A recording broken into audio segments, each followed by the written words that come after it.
शाम में सख्त गिर हुक्मरान बशार उल असद का तख्ता उलटने के बाद इसराइल सूरत हाल का भरपूर फ़ायदा उठा रहा है और इसराइल ने पूरे मुल्क में हमलों का एक तवील सिलसिला शुरू किया हुआ है और अब तक 500 से ज़ायद हमलों में इसराइली फोर्सेज ने शाम की दिफाई तंसीबात को तकरीबन तबाह करके रख दिया है, जबकि हमलों का ये सिलसिला भी जारी है। इस हवाले से तफसीलात आपके सामने रखेंगे, लेकिन पहले आपको बताते हैं कि कैसे शाम पर 24 साल तक आमराना हुक्मरानी करने वाले बशार उल असद चंद घंटों में ही अपनी शाहाना जिंदगी, कीमती गाड़ियाँ, आलीशान महल और हता के अपने करीबी लोगों को छोड़कर फरार हो गए। और इसमें रूस ने उनकी कैसे मदद की। 3 रूसी ज़राए ने अमरीकी जरीदे ब्लूमबर्ग को बताया है कि इतवार को दमिश्क में बागियों के दाखिल होने के बाद रूस ने बशार उल असद को शाम के साहिली इलाके में मौजूद अपने एयरबेस के जरिए मॉस्को फरार करने का इंतजाम किया। इस मामले से वाकिफ 3 ज़राए ने बताया है कि रूस ने बशार उल असद को कायल किया कि वो मुसल्लह ग्रुपों के खिलाफ जंग में शिकस्त से 2-4 होंगे और फिर रूस ने बशार उल असद और उनके खानदान को फौरी तौर पर मुल्क छोड़ने की सूरत में महफूज रास्ता फराहम करने की पेशकश की। ज़राए ने मजीद बताया कि फिर रूस के इंटेलिजेंस एजेंटों ने बशार उल असद के फरार का इंतजाम किया और उन्हें शाम में मौजूद अपने फिजाई अड्डे के जरिए शाम से बाहर निकाल लिया। जबकि दी टेलीग्राफ की रिपोर्ट के मुताबिक बशार उल असद दमिश्क से अपने प्राइवेट जेट में फरार हुए। इस दौरान उनके जहाज का ट्रांसपोंडर भी बंद कर दिया गया था ताकि कोई ताकुब ना कर सके और बशार उल असद ने अपने किसी मुशीर तक को भी इस बात की इत्ला नहीं दी थी। दमिश्क से बशार उल असद का जहाज शाम के साहिली इलाके में वाक़े रूस के एयरबेस पर पहुंचा और इत्तलात के मुताबिक फिर वहां से बशार उल असद एक रूसी फौजी तैयारे में मॉस्को चले गए। ब्लूमबर्ग की रिपोर्ट में मजीद लिखा है कि रूसी हुकूमत के करीब समझे जाने वाले एक शख्स ने बताया है कि रूसी सदर व्लादिमीर पुतिन ने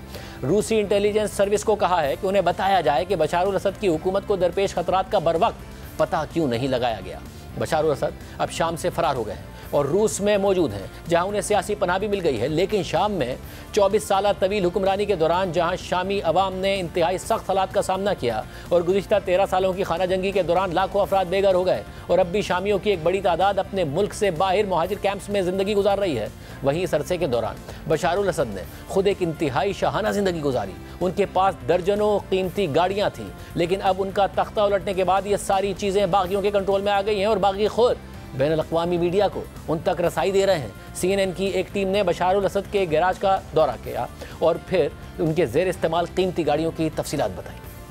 We are actually here in one of several garages. हम इस वक्त बशार उल असद के सदारती महल में मौजूद मुतादिद गैरेजेस में से एक में मौजूद हैं।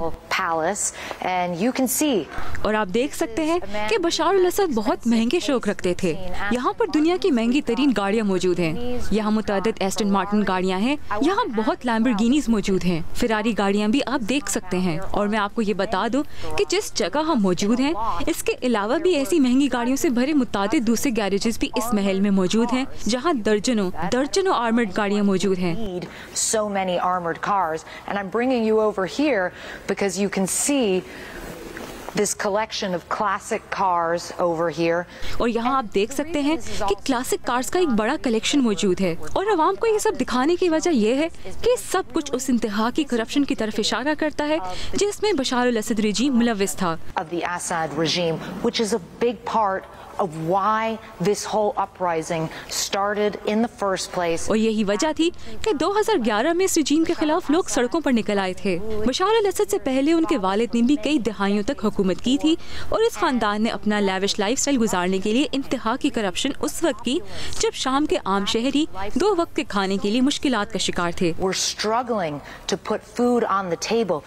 जरा सोचिए कि गुज़िश्ता 14 सालों से शाम के शहरी असद रजीम की बमबारी भुगत रहे थे। उन्हें टॉर्चर किया जा रहा था, अगवा किया जा रहा था, मारा जा रहा था, मगर उसी वक्त बशार उल असद बिल्कुल एक बादशाह की तरह जिंदगी गुजार रहा था, जिसमें गाड़ियों से भरे गैरेजेस थे, आलीशान महल थे, जहां दुनिया की हर आसाइश और सहूलत थी। और हमने खुद देखा कि जब बशार उल असद के फरार होने के बाद आम आवाम उनके महल में दाखिल हुए तो उनकी आंखें खुली की खुली रह गईं। उन्हें यकीन ही नहीं आ रहा था कि एक ऐसे वक्त में जब शाम के आम आवाम शदीद मुश्किलात का शिकार थे, तो उस वक्त बशार उल असद का खानदान कितनी अयाशी की जिंदगी गुजार रहा था। असद रजीम के खात्मे के फौरन बाद सैकड़ों की तादाद में शहरियों ने दमिश्क में मौजूद उनके सदारती महल का रुख कर लिया और सदारती महल में लूट मार के मनाजिर भी नजर आए, जहां लोग बशार उल असद के ज़ेर इस्तेमाल चीज़ों को ले जाते हुए दिखाई दिए। जबकि कल बशार उल असद के आबाई गाँव करदाहा में बागियों ने उनके वालिद हाफिज उल असद के मकबरे को जला डाला। हाफिज उल असद ने तकरीबन 3 दहाइयों तक शाम पर हुक्मरानी की थी और उनकी मौत के बाद उनके बेटे बशार उल असद ने 24 साल हुक्मरानी की। शाम से अब तकरीबन 5 दहाइयों बाद असद खानदान की हुक्मरानी का खात्मा हो चुका है, लेकिन अभी भी मुल्क में हालात गैर यकीनी का शिकार हैं। बागी ग्रुप्स हुकूमत बनाने की कोशिश कर रहे हैं और अपने लोगों को वापस शाम आने की दावत दे रहे हैं, जबकि आज बागी रहनुमा अहमद अल शरा, जो अबू मोहम्मद अल जुलानी के नाम से मशहूर हैं, उन्होंने रॉयटर्स को भेजे गए अपने एक तहरीरी बयान में कहा है कि वो बशार अल असद की जवाल पजीर हुकूमत की सिक्योरिटी फोर्सेस को तहलील कर देंगे। इससे पहले उन्होंने बशार अल असद की फौज में शामिल ऐसे अफराद को आम मुआफ़ी देने का ऐलान किया था जिनके लिए फौज में भर्ती लाजमी थी। अब अबू मोहम्मद अल जुलानी ने अपने बयान में कहा है कि वो पिछली हुकूमत की सिक्योरिटी फोर्सेस को तहलील कर देंगे और बदनाम ज़माना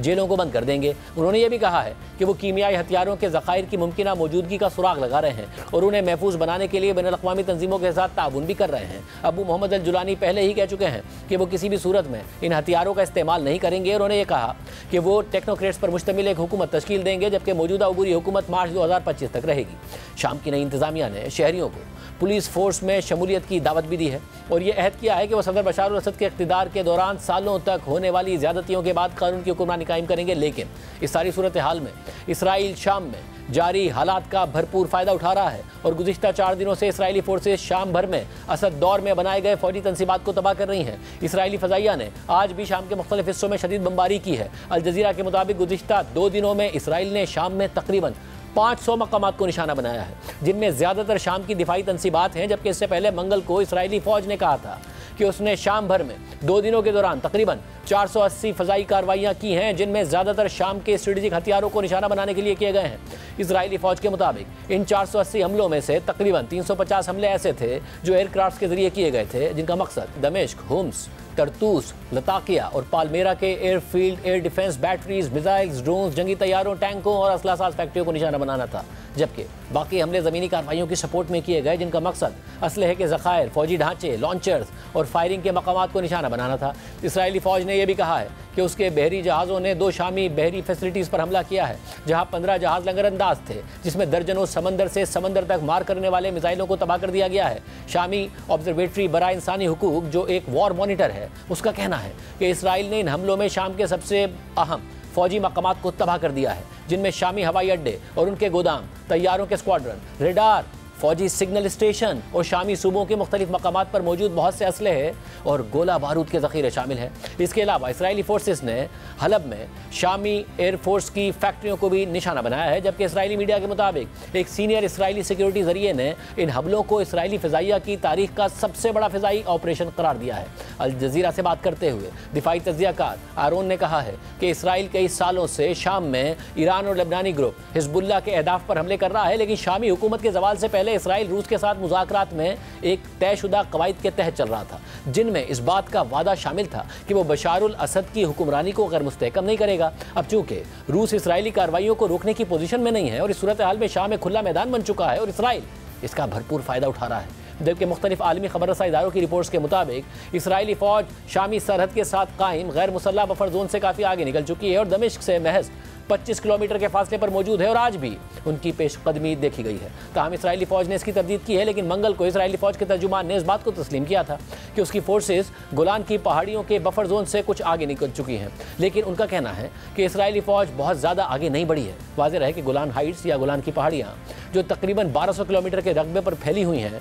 और शाम के दारुल हुकूमत दमिश्क से सिर्फ 60 किलोमीटर ही दूर हैं। ये इलाका 1967 तक शामी का हिस्सा था, मगर 1967 में होने वाली 6 रोज़ा अरब इसराइल जंग के बाद इसराइल ने इसके अक्सर हिस्सों पर कब्जा कर लिया था। फिर 1973 में शाम ने इन पहाड़ियों का कंट्रोल वापस हासिल करने की कोशिश की, लेकिन वो इसमें नाकाम हो गया। 1974 में शाम और इसराइल ने एक जंगबंदी के मुआहदे पर दस्तखत किए और उसके बाद फिर यहाँ अक़वाम मुत्तहिदा की निगरान फ़ौज तैनात कर दी गई, लेकिन फिर 1981 में इसराइल ने इस पूरे इलाके पर कब्जा कर लिया था, जिसे अक़वाम मुत्तहिदा समेत दुनिया के कई ममालिक गलत करार देते हैं। खबर रसा इदारे रॉयटर्स के मुताबिक सन 2000 में इसराइल और शाम के दरमियान इस इलाके की शाम को मुमकिन वापसी और अमन मुआहदे के लिए आला सतह के मुज़ाकरात हुए, लेकिन ये मुज़ाकरात नाकाम हो गए थे। इसराइल की शाम में जारी कार्रवाइयों पर अभी तक शाम की अबूरी हुकूमत और बागियों का कोई मौक़िफ़ सामने नहीं आया है। ताहम अक़वाम मुत्तहिदा समेत मशरिक़ वस्ता के कई ममालिक इन पर तशवीश का इजहार कर रहे हैं। तुर्की, मिस्र, कतर, मुत्तहिदा अरब अमारात और सऊदी अरब ने इसराइली हमलों की मज़म्मत की है, जबकि रूस ने भी इन हमलों पर तशवीश का इजहार किया है। लेकिन इसराइली हमलों पर अमरीका की जानिब से फ़िलहाल कोई मौक़िफ़ सामने नहीं आया है, जबकि आज अमरीका के मुशीर क़ौमी सलामती जेक सलिवन, जो इस वक्त इसराइल के दौरे पर हैं, उनसे मुलाकात के दौरान इसराइली वज़ीर आज़म नेतन्याहू ने इस मामले पर बातचीत की है। अल जज़ीरा के मुताबिक नेतन्याहू ने जेक सलिवन को कहा है कि बशार अल असद के ज़वाल जवाल के बाद शाम में दहशतगर्द सरगर्मियों को रोकने और माकलियती ग्रुपों की मदद करने की ज़रूरत है। इसके अलावा तुर्की और अमेरिका ने भी शाम में महदूद हमले किए हैं। तुर्की ने हमले अपनी सरहद के करीब होने वाली कुर्द फोर्सेस की पेशकदमी को रोकने के लिए किए,